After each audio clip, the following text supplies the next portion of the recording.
మీరు ఒకసారి చూస్తే నేను అడుగుతున్నా, రంగుల పిచ్చోడు ఈ జగన్మోహన్ రెడ్డి సైకో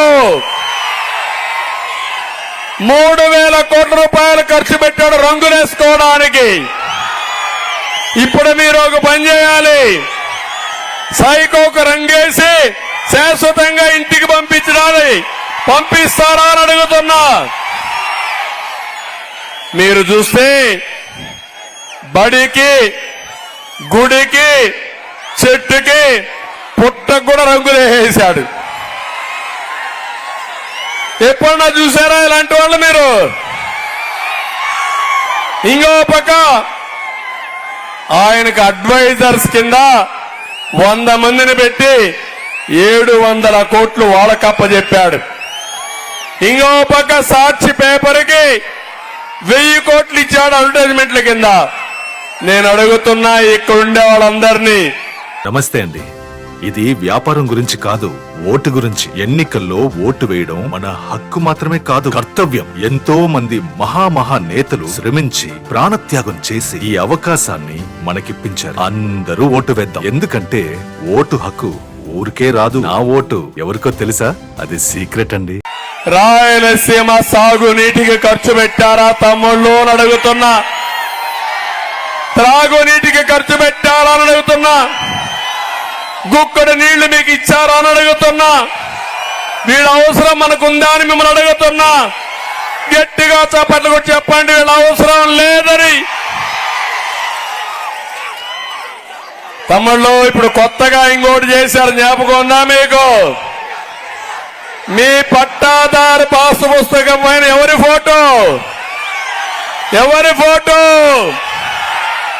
అంటే వాళ్ళ తాత ఇచ్చాడా మీకు ఆస్తి?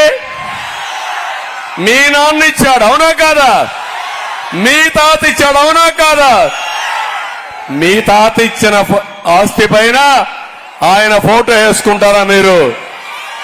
ఇంకో పక్క సర్వే రాళ్లు మీ పొలం చుట్టూరు ఫోటో ఎవరిది? దానికి కూడా ఈ ఫోటో పిచ్చోడిదే ఉంది, అది కూడా మీరు చూసుకోవాలి. తమ్ముళ్ళు ఇప్పుడు ఒక ప్రమాదం వచ్చింది.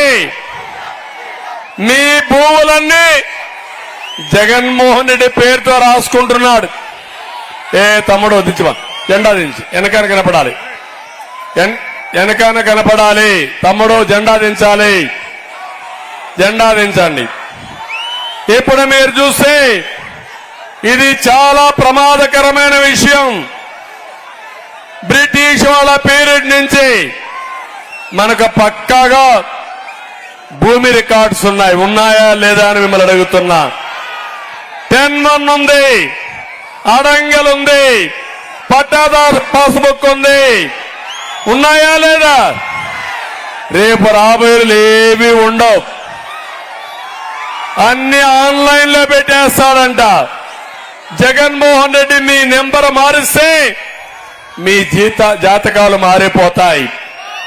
మొన్ననే ఒంటిమిట్టలో ఒక చేనేత కార్మికుడి భూమి వేరే వాళ్ళ పేరు మారిస్తే ఏం చేయాలో దిక్కు తెలియకుండా, ఏమీ చేయలేకుండా కడాన రైలు కింద పడి ఆయన చనిపోతే కుటుంబ సభ్యులు ఇద్దరు ఆత్మహత్యలు చేసుకొని చనిపోయే పరిస్థితికి వచ్చారు.